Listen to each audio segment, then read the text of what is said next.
Hello everyone. In this video, I'll show you how to fix the Google Meet camera not working problem. First, open Google Meet and click the three-dot menu at the bottom of the screen.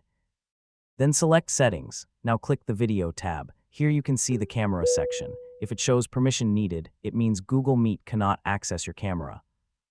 This usually happens when the browser does not have camera permission or no camera is connected to the computer.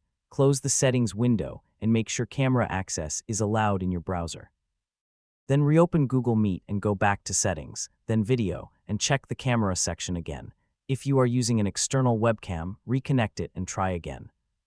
Also make sure no other app is using the camera. These simple steps can fix most Google Meet camera problems. That's it. This is the easiest way to fix the Google Meet camera not working issue.